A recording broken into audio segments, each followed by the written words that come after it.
I'm Paulina Leiser, producer of Focus Today.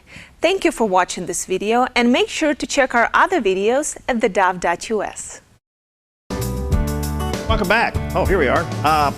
Bryan Platt's with us. Bryan heads up Jackson County Right to Life, and over the weekend, as you know, Norma McCorvey passed away. I know you have some thoughts about that, and we'll get to that, but there's a lot going on with Jackson County Right to Life. There's a lot going on in Oregon with Right to Life. Give us an update, bud. Well, thank you, Perry. The main thing I wanted to talk to people about was this is the time for our Oregon Right to Life contest for the kids. And it involves kids from kindergarten through 12th grade. Actually, there's even an adult category now. And what I'd like to do is just go through those categories and the things that are out there and kind of preface this all by saying, the youth are our future. Yeah. The youth are our future. I've said this before on the show, is we sit at our chapter meetings and we're all overweight, bald, and fat. And no offense to the ladies,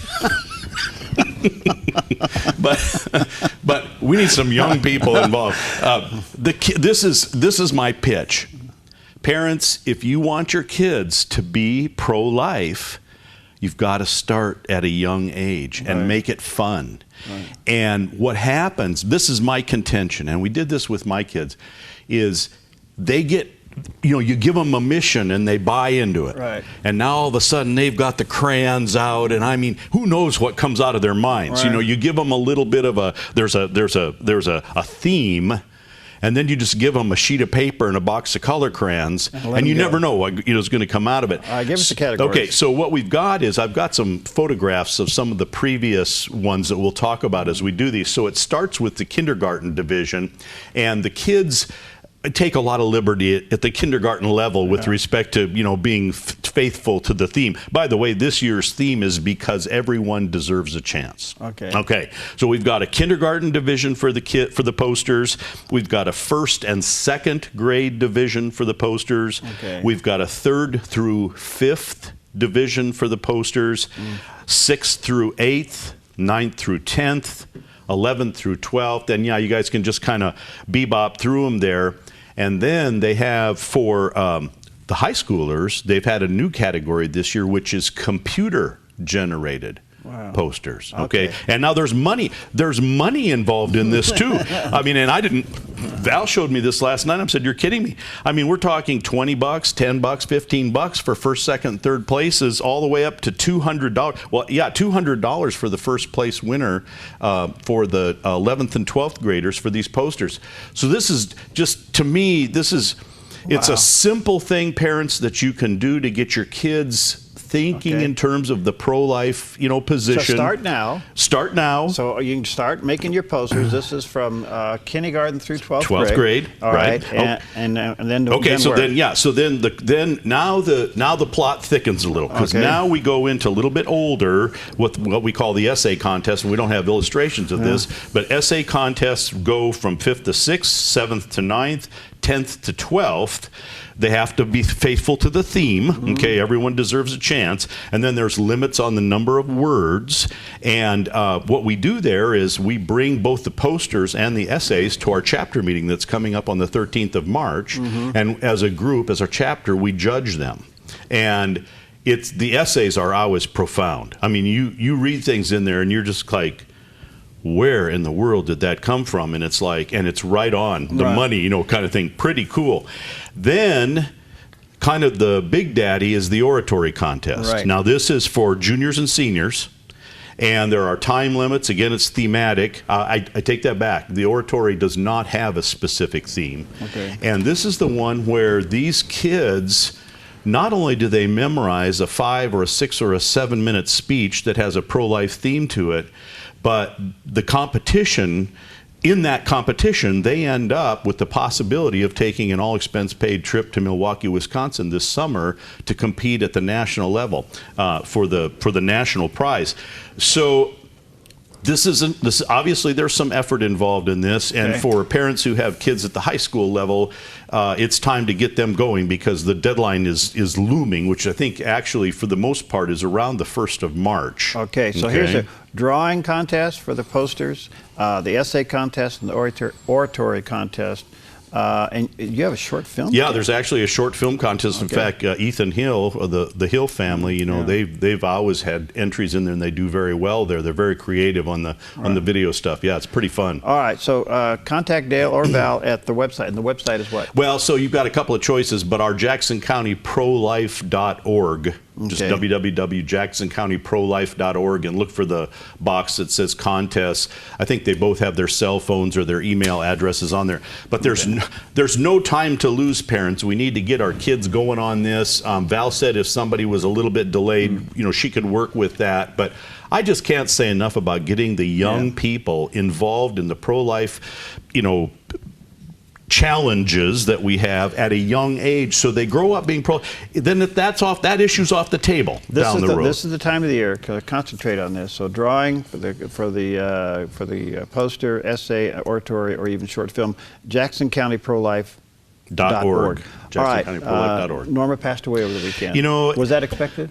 You know, I wasn't aware that she was ill. I can tell you that we tried to bring her out here last fall to go to Shakespeare to view the Roe play that, you know, that went on at the Shakespeare, and they declined to invite her to come out here. We were willing to pay her expenses.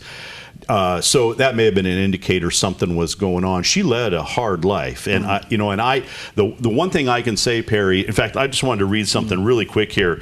It says Norma was no intellectual. She was a hard scrabble woman whose home life was chaotic, both growing up and long afterwards. But Norma was transformed by love. The title of a second memoir she wrote in 1997. A pro-lifer looked beyond the face Norma wore when she was working in an abortion clinic, and Norma's life was transformed. She became an ardent pro-lifer. And in her transformation, she became a representative voice for the voiceless and a symbol of how the abortion rights movement used her and tens of millions of other women and then tossed them away. And that really was her message. Her relationship with Sarah Weddington was rocky from the very start. She was just a tool that they used to advance their cause.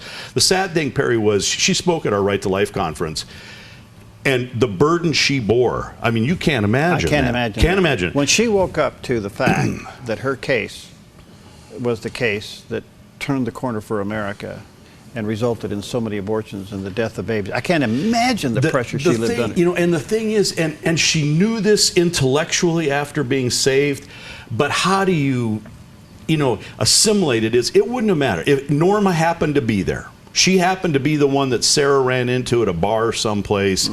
If it wasn't Norma, it would have been somebody else. You know, I mean, she carried that burden with her, and I mean, it was a moving speech that she did at the convention, and she's found peace now. Yeah, she's found peace now. By the way, I think the cause of death was heart failure. You can look at that from the spiritual standpoint and go, my heart, you know, she just probably died of a broken heart. And I say that in the right sense. You know, for carrying the load of the whole Roe versus Wade. I said earlier today when we showed the short film on her that I think we may live to see the day that Roe versus Wade is overturned. It's very, very possible. I mean, the pieces are coming into place. By the way, the book Won by Love. Yeah. I can't say enough about that book. All right, check it out. We're going to run out of time here. Okay. Look, that's the good side. Listen to this. Okay, well, so the foxes guarding the hen house in Salem. Okay, so we've got two bills particularly that are troublesome, and information on both of these is on the Oregon Right to Life website, which is just ortl.org, ortl.org. The first is a Senate bill, SB 494. Now, listen, it removes current safeguards which prohibit surrogates or caregivers from withholding ordinary food and water from conscious patients. In other words, we're not talking about a case where someone is in a deep coma, has been unresponsive for years, that kind of thing. This is conscious patients. The bill gives the caregivers the right to withhold food and water. This is crazy. This starvation bill. This is starvation, even if someone is capable of spoon feeding themselves. Okay, that's 494. Now, this is senators, so we're talking now just in the local area. We're talking about DeBoer, We're talking about, see, I had them written down here, Lithumcon, Barshiger over in Grants Pass. Yeah. So it's your state senator that needs to be called and needs to know that he needs to vote against 494. All right, what else you SB got? 494. Got The other is a House bill. This is a bill. A press release sent out Wednesday by the Pro-Choice Coalition of Oregon says that the Reproductive Health Equity Act will ensure that Oregonians have full coverage for a full range of preventative reproductive health services at zero out-of-pocket costs, including abortion. And what they're doing is they're setting the state up if Obamacare should be overturned, then it will become state law that the state of Oregon pays for all reproductive health care services or requires insurers to with no copay.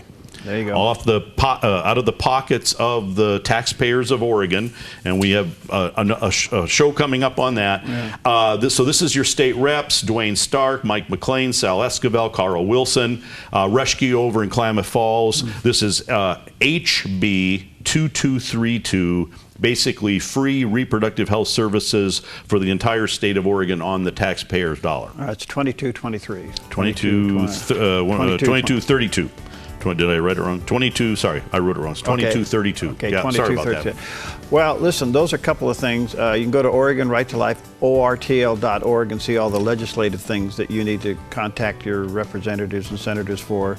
If you're interested in any of this contest, get your stuff in right away. Go to jacksoncountyprolife.org. Bryan, thank you for your passion and your commitment. And I can't wait for you to bring some of this stuff back and show us and read to us. It'll be my pleasure. I can't wait today. My pleasure. And I can't help but think we're in for the battle again to get the signatures to stop for We are indeed. We'll talk about that later. Yep. All right, OregonRightToLife.org, ORTL.org, or go to JacksonCountyProLife.org and get involved in this contest. Get your kids involved and your students involved into this contest, okay? Thanks, bud. Thank you. All right, we'll see you next time on Focus Today.